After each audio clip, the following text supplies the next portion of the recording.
Hello friends, today we will discuss a very important case through a judgment which has been given by the Delhi ITAT B bench in the case of Deputy Commissioner of Income Tax versus Capital Power Systems Limited. This case has been reported in 108 ITR Tribunal, short notes 4. The matter has been decided by Delhi ITAT and the date of the judgment is 6th November 2023. In the present case, a search was made on a group in which there was a company and there were two directors of this company. The name of the directors, for the sake of simplicity, we are taking P and M. During the search proceedings, the statement of P was taken, and in that statement P admitted that there is an undisclosed income of rupees 7 crore, out of which 3.55 crore belong to P director, that is himself, the person who is making the statement, and 3.45 crore belong to M director. When the assessment proceedings were going on, the assessing officer made an addition of 3.55 crore on substantive basis in the hands of P and an addition of rupees 3.45 crore as a substantive addition in the hands of M. In the statement, since the assessee has said that 3.45 crore belong to M and the AO made an addition of 3.45 crore as a substantive addition in the hands of M, but at the same time learned assessing officer made the addition of same amount of rupees 3.45 crore in the hands of P also as a protective assessment, just to safeguard the department that if the addition in the hands of M does not stand, then that addition can sustain in the hands of P. When this matter came to the CIT appeal, the assessee demonstrated that there was no incriminating material, there was no evidence with the learned assessing officer who made the addition, and the addition was made just on the basis of a statement which cannot be held as reliable statement. So the CIT appeal deleted the full addition in the hands of M and restricted the addition of rupees 3.55 crore to rupees 27.58 lakh in the hands of Director P. The department preferred the appeal to the ITAT. The ITAT sustained the order of the CIT appeal and further reduced the addition of rupees 27.58 lakh to rupees 7.9 lakhs. When the department carried this matter to the High Court dismissed the appeal of the assessee,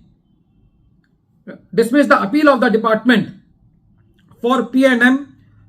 on the pretext that there is no substantial question of law. When the department loses its case in both the cases of P and M, because there was detailed judgment of ITAT that income cannot be taxed in the hands of P and M, when the assessing officer received the order of the ITAT, the assessing officer, by taking the shelter of section 150, which talks about provision for cases where assessment is in pursuance of an order on appeal, reopened the case of the company under section 148 and taxed the income of rupees 7 crores in the hands of assessee company. The crux of the case is that when the assessing officer could not make the addition in the hands of P and M, which were ultimately deleted by the High Court, so the same income was taxed by the assessing officer in the hands of assessee company by taking the shelter of 150 and by issuing the notice under section 148 and completing the assessment under section 147. When the assessee moved this appeal to the CIT appeal again deleted the addition in the hands of the company also. When this matter came to the ITAT, as far as the appeal of the assessee company was concerned, ITAT said that the ITAT in the case of P&M has deleted the addition and has not given any direction to the assessing officer that the case of the assessee company of whom the directors P and M are there,